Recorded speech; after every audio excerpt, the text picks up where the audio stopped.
Industry consolidation and M&A is one of the topics we have heard several times during these 2 days of our forum. And we are now having a panel with top industry experts who are going to delve exactly into this very significant topic. I would like to thank Greg Chase from Rick Smith for moderating it.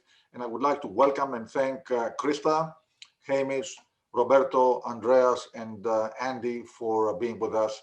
And again, special thanks to Christa for being a partner of this event and for doing multiple duties, for being on a number of key panels and sharing her insights. So thank you. And Greg, the floor is yours. Great. Thank you very much, Nicholas. Again, my name is Greg Chase. I'm a partner at the law firm Reed Smith, based in New York City. I lead Reed Smith's transactional shipping team in New York and in the US. We work on a wide range of transactions, both finance and corporate in orientation, both for banks and owners and investors. In recent months, we've acted in a lot of transactions, which I would qualify as consolidation transactions, from the purchase of fleets on Norwegian sail forum terms to ship for shares deals, where public company shares are used as currency to acquire vessels. And we've also been involved in more traditional stock for stock deals.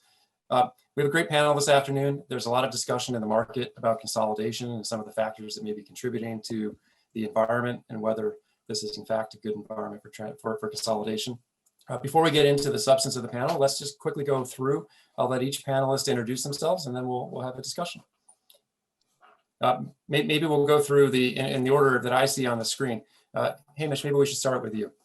Sure, thanks. I'm Hamish Norton. I'm president of Starbulk Carriers Corp., which is a large dry bulk shipping company that's listed on NASDAQ. Thank you. Andreas? Andreas Beroutsos, based in New York and in New York currently. I am the senior investment executive of BW Group. The last 15 years, I've been a private equity investor, and I've been affiliated with BW Group as a board member for the past dozen years. Thank you. Roberto. Yeah, thank you. I'm Roberto Rondelli, partner at Pillarstone. Pillarstone is a private equity fund that focus on distressed investments and has been set up in partnership with KKR. We are investing mainly in Italy, and we manage 3 billion of asset under management, of which 1.3 billion is shipping. This is the reason why I'm here. Thank you. Great. And Christa? Hi, everyone. My name is Christa Volpicelli. I work with Citigroup based in New York. I'm a managing director and head up our maritime investment banking team. My responsibilities as part of that cover mergers and acquisition advisory as well as capital markets. Thank you very much. And Andy, how about you? Yeah, hi, everybody. Andy Dacy. I work at JP Morgan Asset Management. I run a team at JP Morgan that invests in transportation assets. We have a pretty big shipping fleet. We're also in the aviation space and other forms of land-based transportation. I've been in the business for the last 30 years on the shipping side. Happy to be here. Thanks, Greg. Great. Well, this is certainly an interesting time. We're getting towards the end of the first quarter in 2021. We're starting to see some enthusiasm, at least among my contacts, about a post-pandemic world. Maybe that's a little optimistic, but fingers crossed. Certainly, the stock market is very buoyant, and I think M&A activity is strong in a number of sectors. People I talk to in the shipping world tell me they think this is an environment where there's a lot of enthusiasm for potential consolidation.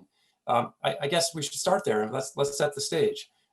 Is this an environment where consolidation and shipping is probably soon to be seen? Is it a good environment? Is it different than in the past? And maybe Christa, I know you get asked to set the market stage quite often, but yeah, I think you have pretty good perspective.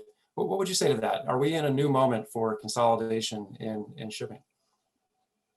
Sure, absolutely. Happy to comment there. Are we in a new moment? I think that what we are seeing is an acceleration of trends in consolidation within shipping.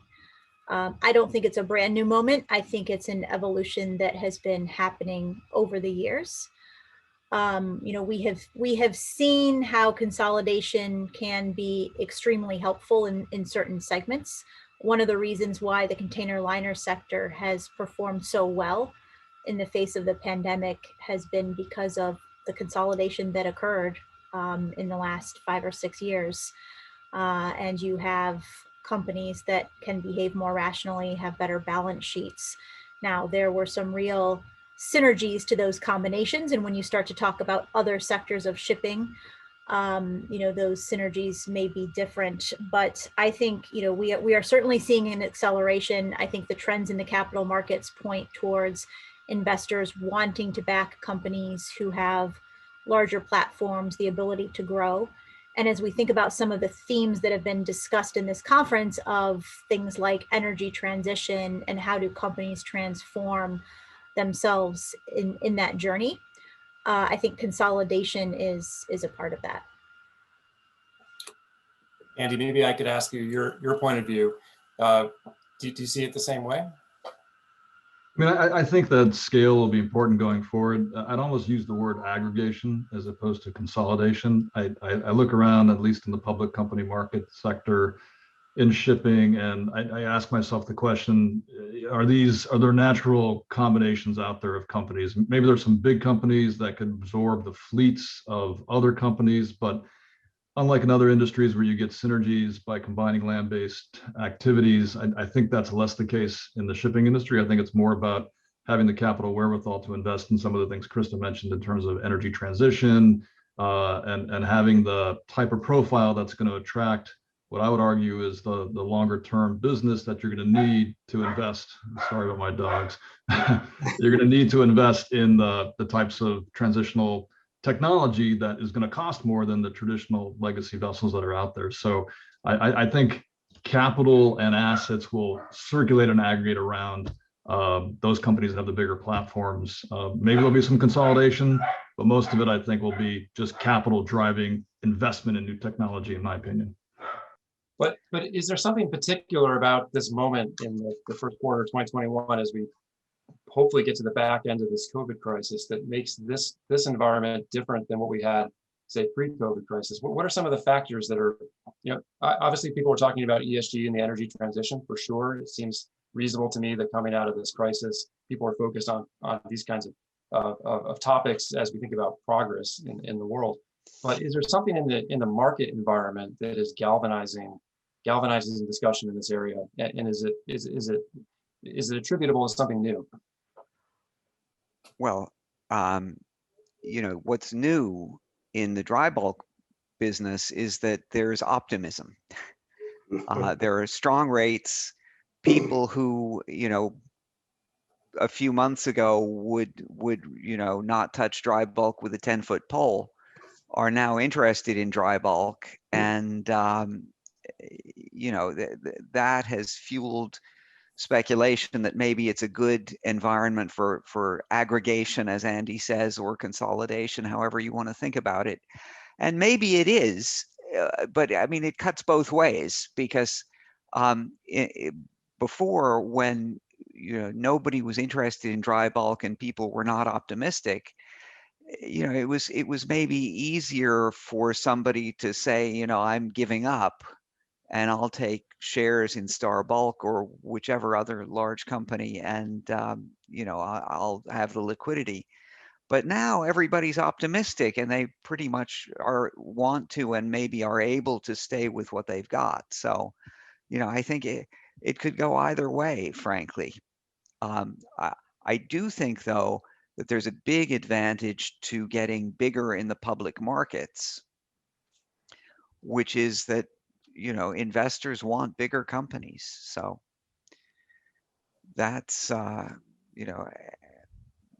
that's I think an important factor. So we have obviously strong freight rates.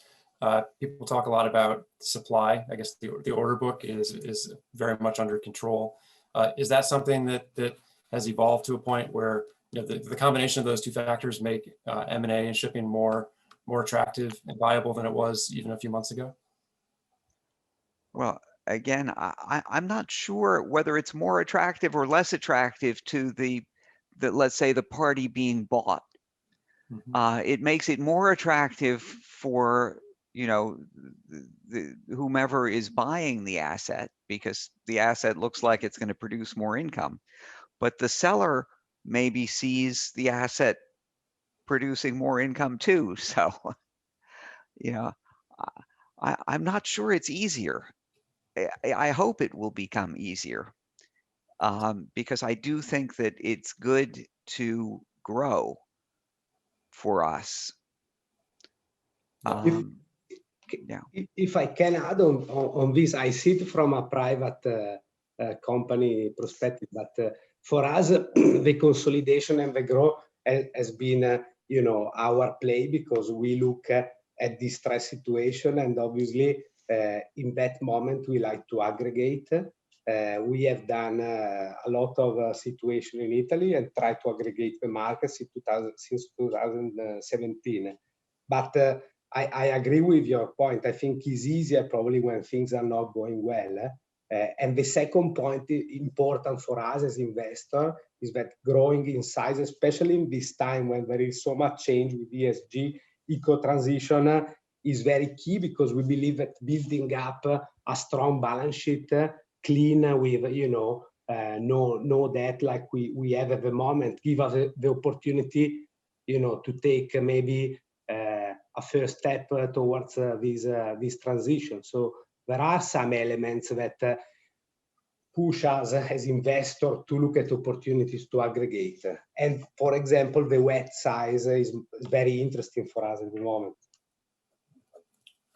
Andreas, what are your thoughts on these topics? So, as Hamish actually said, I'll use the line, it's not easy. It's certainly the case that there is a lot more activity. I think if you take the analogy of real estate or any other hard asset market, until the last few months, there wasn't much hope, if you want, not many green shoots, and people were simply not even willing to transact. Right now, there are green shoots. Those can be either a hope of a better economic recovery, a hope of a particular segment recovery. So at this point, people with not very strong balance sheets at least are thinking they may be back or close to the money, so they're willing to at least put themselves in the market and sell. Others who may have had a little bit of money but weren't sure if they were buying a complete lemon or not, and they did not want to be caught with their pants down before, now they're basically saying, okay, I'll actually engage really earnestly in conversation. So certainly there is consolidation need. We have a number of companies that are sub-billion market cap. I can tell you, all of our CEOs are telling us that, again, having a dozen public companies, each of which is between 500 and $1 billion, is not ideal. Some of, obviously, a number of them are obviously above $1 billion. Those trade a lot better, sheerly because of size. And so I agree with people who actually said that. I also think, you know, the outcome of all this is that we actually are seeing the last 6 months the most frenetic activity we've seen in a lot of years. Not every deal closes, but there is frenetic activity, and not all of it, in fact, most of it is not process oriented. It's one-on-one, two-on-one kind of processes. Our biggest competitors today are the public markets, because whether it's ESG driven or something else, people can raise money reasonably easily, be this as a SPAC or be this in Euronext growth or whatever that may be. And so public markets seem to be willing to fund very easily, and they take the place of cash. That usually doesn't turn out well, usually. So we'll see where it goes. But so far, you know, again, I think there is a lot of activity. We actually have acted that way ourselves. In the past 12 months, we bought 6 companies. The biggest amount of equity we committed was $200 million for Navigator, where we acquired a 39% stake. We invested 60-some million in Cadler. We invested 70 million in acquiring a controlling stake in Ideal. So those are 3 that were actually publicly disclosed. There is others that, you know, we didn't disclose amounts. So we do think times are very interesting to acquire, very interesting, but you have to be very careful. And again, I would say I would not put all of my money in this vintage year. We're still in transition. Who knows what will happen? And certainly markets are very frothy. So anyway, that was maybe too comprehensive, Greg. I hope not too long, but that was kind of our holistic view on the market at that level, if you want. No, that was great. You touched on a number of important points. And it sounds like one of the takeaways I'm getting from this is certainly people are very acquisitive, but there may be a question as to how many people are willing to sell or be acquired, because in a market that's rising, everybody is doing better than they were perhaps in the recent past. Is there a distinction to be drawn here between public companies and private companies? Is the behavior that we can expect, I suppose, on either side, either as acquirers or those who are acquired, to be different depending on whether you're public or private? I don't know if anybody wants to take that one. Well, I mean, we're entering a market where if you have 10 ships privately, you're not going to be able to deal with the regulatory issues that are going to be coming up, and basically it's actually pretty hopeless.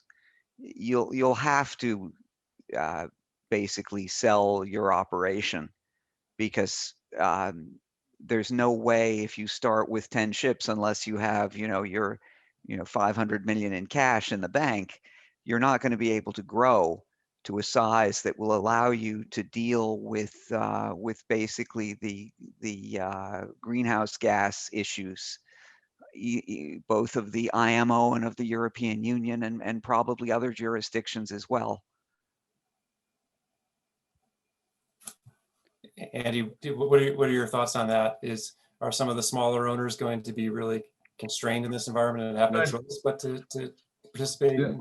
Yeah, no, I think small is going to be challenging going forward, whether it be for regulatory reasons, whether it be for attracting capital. I think we've already seen that. That's not new news. It's harder, I would argue, for a smaller company to borrow at a reasonable rate compared to a bigger company. And it's just, and the other point is just to compete for these, to have the capital to invest, as I mentioned earlier, in these transitional technologies, which is going to require a lot of R&D and having the types of people on staff that can engage meaningfully in the design process. And we've really tried to do that by putting a team together of naval architects, chief engineers, superintendents, people that have had that experience, that can sit down with an end user and have that conversation and actually meaningfully impact what the outcome is of the vessel that's being designed. And unless you're willing to support that and invest in it and have those types of people on staff, I think it becomes just another point that makes it difficult for the smaller company to survive. The other thing too, I think, which was probably making the industry a little bit more rosier, and we've been talking about it, just generally setting aside consolidation or not, is upcoming in June, the EU IMO discussion on how WEXI is going to be interpreted, and then the implementation of that in 23 is probably going to make a big swath of older ships just uneconomical. They'll have to be accelerated from a scrapping perspective, which will put pressure on supply. Shipyards have now all gotten filled up with container ship orders because that market is so just amazingly robust, probably more so than I've ever seen in my career. Who knows how long it will last, but it seems like the tightness on supply, which is the product of underinvestment for 10 years as we've recovered from the last boom, is setting up, whether it's another boom or just a reversion to hopefully a reasonable and predictable mean. But there are sunny, I think, shoots on the horizon across, whether, as Hamish was saying, in the dry cargo market, which is extremely robust from its fundamentals currently. So but I think you got to be big to survive for the long term. So yeah, I agree with that. So Greg, I would say on this, I completely agree with Andy, but I have to say that the five of us on this panel may have an inherent bias, because all of us represent very large institutions that are either very large and or very well funded. So kind of that's how I think we all honestly see it. But again, I think it also represents that bias. The reality, I think, I would probably, if I were to adjust again what Andy says, and again, I agree completely with that, but I would say simply that if you're small today and wish to remain small, you better have had a very good set of relationships over 20 years with banks. You've better never having taken write downs, not paid back, blah, blah, blah. because the banks don't have space for you if you have not been that kind of small owner before. So, and certainly your customers will need more of that too, because they too have the same pressures on the other side. So I think it just simply makes the cost of operation and the likelihood of survival smaller if you are small. And so it just takes the being like just the very top of the small players survive. Yeah, you actually touched on something I wanted to raise, which is what is the role of the banks in this process, or this evolution of the market, if you will. Are bank restructurings, for example, contributing to I suppose, the availability of vessels to be acquired? And is that going to continue? Is that a meaningful factor in this? But maybe I can take that, Greg, if you want. For us, bank restructuring meant, the shipping, and we started from a company that was Bermuda, was listed, was in restructuring, and then we did all our growing and consolidation from restructuring. Basically, I agree on what Andrea said, but especially in Italy, for example, banks are simply not existing anymore, for shipping. So there has been a huge shift towards private capital. Private equity has not only us taken over the sector, and I think unless you have very good relationship, I agree with banks, and there aren't many banks doing this anymore. It's not going to be very, very, very easy to try to overcome the challenge, of a change that there is in the market. Yeah, it seems like just on the bank thing, it seems like that's played out now. That I haven't seen any real significant restructurings kick around, and to the extent, as Hamish mentioned, they're probably all performing. Whatever's left and that wasn't restructured is probably actually doing relatively well right now. Yeah. So the pressure to sell anything is gone. Probably not a big issue going forward. I would add to all of that. I mean, this is a theme that has been ongoing in terms of why does scale matter? And I agree with Andreas's comment very much that it is true that we all represent larger institutions, and so I think we do see benefits to that. But when you think about the number of aspects where scale is important here, it's only accelerating the need for scale, whether it's environmental regulations, whether it's the fact that bank capital continues to get constrained.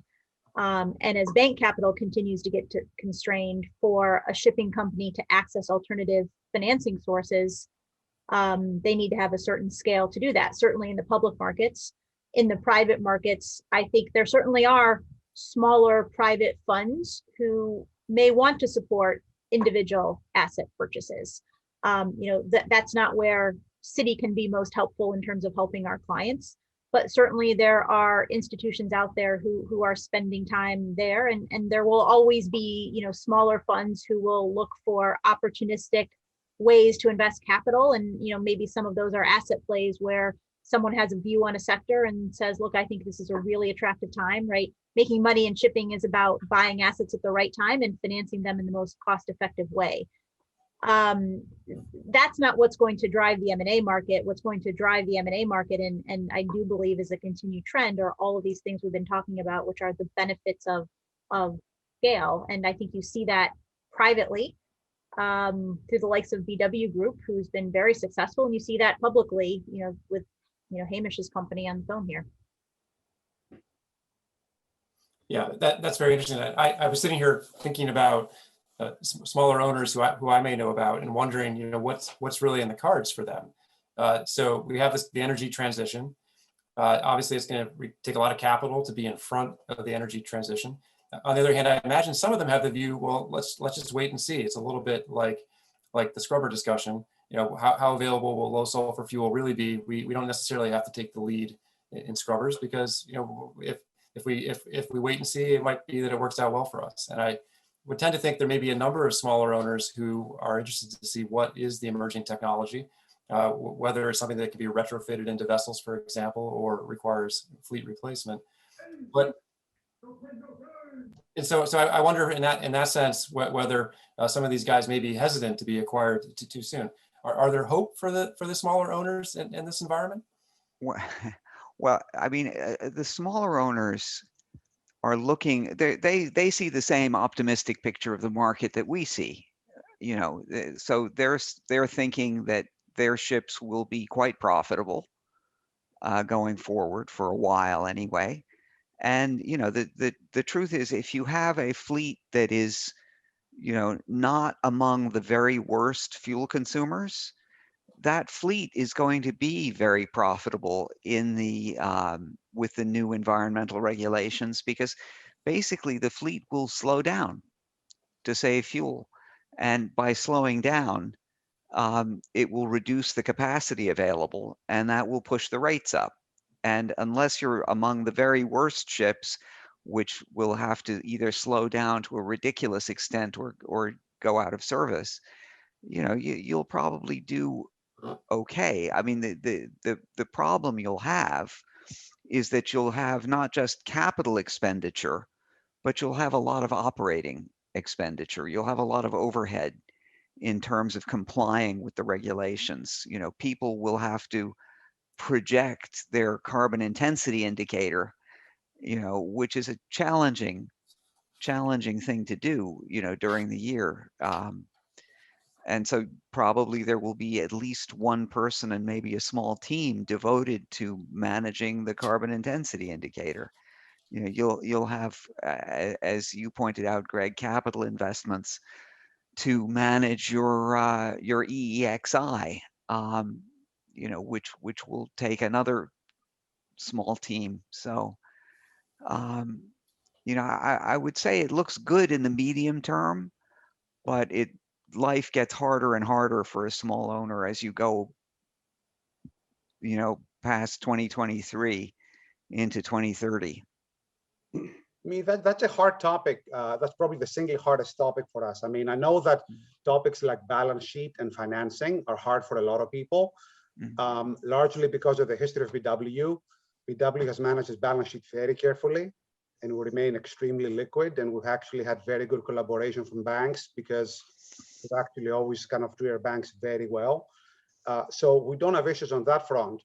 But even at our size, owning more than 400 ships, it's just very hard to have an answer on ESG and related regulations. Just very hard.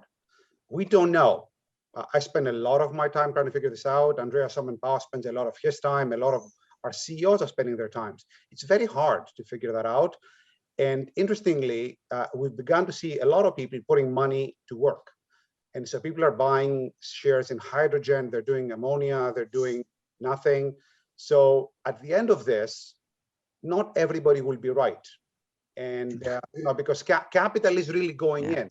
And so you could be too fast or too late, too slow. But again, of all the topics, and actually, again, we have, I think, a broad enough organization will collect probably a lot of information. I just don't think there is a clear answer that we have been willing to actually invest a ton of resources to this point, solely because the technological variations and the options are just too many at this point, way too many. So if I look at that and then extrapolate for a smaller owner who doesn't have that breadth, that's like, wow, how can they possibly? So it's very hard. I mean, honestly, that keeps us very humble, because the more we learn, the more we realize we just don't have any clue, honestly, on this topic. Yeah, I got a great example of, so to take the LNG bunkering business, right, that's expected to grow quite a bit. Transitional fuel or not, it's still projected to be around for, let's say, 20 years. Then you start asking yourself, okay, the first bunkering barges that were built were 3,000, 4,000 cubic. Now we're looking at 20,000 cubic for container ships. And then you're saying to yourself, well, then VLCCs are going to need maybe 12,000 cubic. VLGCs have maybe 2 tanks at 3,000 each. So that's 6,000 cubic. So what size bunker barge do you build? And in 6 to 10 years time, that might be all different. So that's kind of articulating what Andreas is saying. It's a conundrum, and these things are not cheap, right? It's 30 million and up for the smallest one. So just one real world example of how we're wringing our hands here. So I think that's fascinating, and I would like to talk a little bit more about how different platforms are approaching the transition. There's one nuance to this that I think might be interesting to talk about. So we're talking about getting larger, like a larger balance sheet, larger capacity to invest, I suppose, in alternative technologies. But that also means aggregating larger numbers of older vessels onto the platform, all of which may have these environmental issues going forward. How do larger platforms deal with that? Is it about averaging the emissions across the fleet? Is it about additional efficiencies of operations that make that less of a problem for a bigger platform? than say a smaller one? Well, the two things I'll say, we certainly, I mean, our companies are different, and they're 2/3 of our 15 companies are public, so they have to report differently by definition. They each have different shareholders, even if we're the controlling one in most of them. So we do them differently. I can tell you that we do two things. One is that when we look at ships, irrespective of whether the markets are good or less good, we don't view ships as 25 to 30-year life. We actually view ships at 15, 16, 17 years. And that's how we treat them, because that's how we feel actually the future is. Secondly, we haven't really done new builds, with very few exceptions. It's very hard to know what the ship of the future will look like. We are obviously meaningful investors, partners with the Swire Group in Cadeler, the wind turbine installation business. That has announced it will actually get new builds. That's expensive ticket. That's $300+ million per ship. So, and that, you know, kind of that keeps it narrow. But I don't think you'll find, if you look across our companies, very many other new builds, because again, I just think that you have to really let the existing ships age, be withdrawn, go away, give some more time to technology to play out. So people that produce, like the Varchulas or the MANs, the Hyundais or the Mitsubishis or the DSMEs, produce something, see actually what works, what the economics are, and then make some decisions. Asking customers to invest $300 million per vessel or even $100 million per vessel is a very high ask if you don't know what technology will actually work in the future. Yeah, well, even 50 million a vessel is a lot if you don't know what technology will work. Yes. Yes. And, you know, until there is a consensus as to what fuel is going to be the zero carbon fuel of the industry going forward, you know, as Andreas said, if you make a choice before there's a consensus, some people will be very, very wrong. And if you get your choice of fuel wrong, you know, you might have twice the voyage cost that somebody else would have with a different fuel. It makes your investment in that ship worthless if you get this decision wrong. So, you know, it really is suppressing the ordering of new buildings, which is great for, you know, the whole industry, I guess, with the possible exception of container shipping, where people are ordering nevertheless. So it seems like there's a lot of factors to balance here. Having a big enough balance sheet to be able to make the necessary investments in the carbon transition, while not necessarily being out in the lead, putting money to work, because everybody wants to see what is the prevailing technology. It sounds like people want the best fleet possible, but a bigger fleet allows you to manage kind of the overall emissions across the fleet. And I think this is all about positioning then, isn't it? To wait and see what is the future and be prepared to react to it. Roberto, you mentioned to me that a lot of your day-to-day work now is also focused on the carbon transition. And I guess from your perspective on substantially the private side, you're also, you know, believe a bigger balance sheet is necessary to, I don't want to put words in your mouth, but maybe you could tell me a little bit more about our discussion there. What are your thoughts on this topic in terms of scale? Well, as I mentioned a little bit earlier, I think there is, I mean, for us, for example, we find ourselves with a very mixed fleet, mainly tankers, but some of them are not that young. So, you know, we are really thinking, that is also driving our strategic thinking, what we have to do next. Of course, I completely agree with Andreas. We don't know what the next technology is. The consensus is not there yet. So before investing, it's very important to do the right thing. So for us, I think it's really a moment of uncertainty. And I would say that nobody mentioned Codiv at the moment. But for us, for example, being very exposed to tankers, the year that has been lost with Codiv has been look like 2-3 years, because of in the meantime, you know, the ESG talks accelerated, and you know, the ships are getting a little bit older, and as an investor, you look at what you have to do and how you need to replace your fleet. So you are between a choice of exiting and avoid big investments, or try to stay in and renew the fleet and try to be well positioned on the ESG transition. So in summary, I think a lot of uncertainty for us on this topic. Well, Greg, just if I may jump in on transition, I don't know if I actually, again, having heard Roberto, I just want to clarify effectively something I said before. We certainly believe that the transition is happening and will happen. The question is in what horizon, right? Because if the answer is in 3 years or 7 or 12, makes a very big difference on what you do and how you do it. We certainly have been investing, as Christa and others know, we have been investing a lot in energy transition. So for example, I mentioned before, we did half a dozen investments. Those were in floating wind, floating solar, fixed wind, water treatment, fertilizers, biogas. We did a bunch of those, and some in the same company actually as well. And so I do think we're in a very particular moment in time where if we all look back, all of us who actually worked for a while, look back in 20 years, you say, I want to be in the right side of history.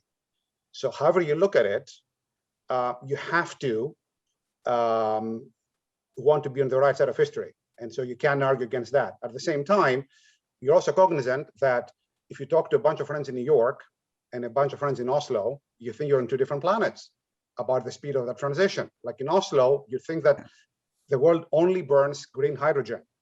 If you are in New York, you don't even know how to spell green hydrogen. So, and by the way, that's the only divergence I've seen over the past dozen years between important capital markets, where usually if you hear of a deal on Tuesday in Hong Kong, the same day you hear this in London, Oslo, and New York. So this is very different. But again, as we go through this, I do think that this industry has been an important polluter over time. I think we need to be on the right side of history. And I do think that it will get there. The question is when, how, etc. It may be that people get lucky because other fish are easier to fry sooner, so to speak, in other sectors. And so this may have a few more years before that. But if I was intended to be long-term in the sector as a small ship owner or a big ship owner, I would say you have to really put some money aside to make sure you can make this happen in your fleet, whatever your fleet looks like in the next few years. Yeah, no, I think New York is moving toward Oslo faster than may be apparent, with the American Petroleum Institute announcing that they're in favor of carbon taxes. That basically means that hell has frozen over. And I think with the new administration in Washington, I think we'll see the U.S. move very rapidly closer to the positions of the European Union. Maybe not all the way to where Norway is, but Well, all of this sounds very good, and I think we've identified some of the factors that are probably supporting an environment where people are enthusiastic about consolidation. I've also heard a theme, though, that there's quite a bit of uncertainty, both probably with respect to where the world's going to go in general, but also with respect to the carbon transition and some of the factors that are contributing to the theme here. But so we have all this exuberance, but in other panels like this that some of us have participated in before, we've also heard about barriers to consolidation. And I think some of those factors are potentially endemic to shipping. Are they still relevant, or are some of the previous barriers? Well, first off, what are some of the barriers to consolidation in shipping? And can we say that some of those things are different now? I think they are still around, and not for everybody, but on average they're still around. I'll give just a couple of examples. One is very different regulations across jurisdictions. Secondly, the rabid desire to be independent. So many people got in this business because they want to be independent. They say, I'd rather be on my own with 5 ships than work for somebody else with 22 ships. And that's legitimate, by the way. That's a legitimate life choice. So I think those reasons are 2 of the many that keep this like that. Additionally, and that's a topic that we exchanged a bit on before, is ships versus shares, and how do you do this? And so we've actually said to people, as people have really reached out to us a lot more, we said, would love to, for public companies anyway, would love to value ships NAV to NAV, but pay with shares. And again, I know that those of you who've been in banking before think that's hard, whether you're trading below or above NAV. It's hard in both ways for different reasons. And I think it now takes actually a wisdom to say, do I want to be independent or do I want to make more money? And it may be a different answer. So, but I think at least again for us, we tell people, and I'm saying this here, is it's NAV to NAV and pay with shares, at least if the company is public. If it's private, you can actually talk differently because then you don't have the same obligations to other shareholders. So I think those are just three of many barriers that one would say exist in the kind of in the deal making world. Even if, as everybody said, there is an acceleration of trends towards consolidation and aggregation. Would add that on the share side, if you're a private company and you want to exit, or if you're looking to get some liquidity, I think one of the challenges, as we've been talking about, is there aren't that many big publicly traded shipping companies, and so you can end up with shares that, again, no sort of comments on anybody in this panel, but the liquidity of those shares may be challenging in the sense it may take you a while to get out of that liquidity position. So I think that if you're doing a merger of equals or some sort of takeover where the sort of subsequent management team ultimately consolidates the entire two platforms, and that's fine, but because then it makes the company bigger and theoretically more liquidity, and whoever's exiting can exit. But I've always found it difficult to sell ships for shares on a 1Z, 2Z, or 3Z basis because it takes me 6 to 12 months to liquidate those shares and reinvest that money elsewhere. Now, I suppose you can make the argument that if you bought the public, or if you took shares in publicly traded shipping companies a year ago, you would have done pretty well if you hadn't sold your shares because they've all gone up in price. So I guess if you time it right, then you can not only just buy well in the asset side, but you could potentially invest well on the share side. But that hasn't really been the case for the last 10 years. I think you can simplify it. It really comes down to what are the motivations for a company or an owner to sell? What is the willingness to transact? And what is the view on relative value? And, wrapping into that is, your outlook of the future, how you think about energy transition, how are two stocks valued relative to each other. But it comes down to motivations, and it comes down to your view of long-term value, and can you make those align? And that is the arts of consolidation. Well, we are already getting short on time in this very interesting discussion. Christa, I kind of wanted to get your take on what we're going to see this year as we kind of come to the end of this segment. One of the things I wanted to ask about with ships for shares deals, and I think we've touched on that. Another hot topic, which you may tell me is not so relevant for shipping, but I think people are talking about in general quite a bit these days, are SPACs. I know SPACs were a popular topic a number of years ago. Are SPACs relevant to shipping this year? So the SPAC market has been driving the broader M&A market, and Citi is certainly active, both taking many SPACs public and helping many companies de-SPAC. There are more challenges in shipping for SPACs in terms of finding a suitable match, because the ultimate question as to whether a SPAC merger makes sense is, do you have the basis for a viable standalone public company, yes or no? And if the answer is yes, then there's lots of capital out there in the forms of SPAC that could be a potential merger partner. But I think that's a threshold question. I would say keep it all away. We have less capital, the better for all of us on the panel here, in the sense that it supports the tightness in the supply that we expect to be driven over the next 5 years. Yeah. That resonates. I think we're just about at the end. Thank you very much, everybody, for these really illuminating remarks. I see Nicholas has rejoined us. So thank you, everybody.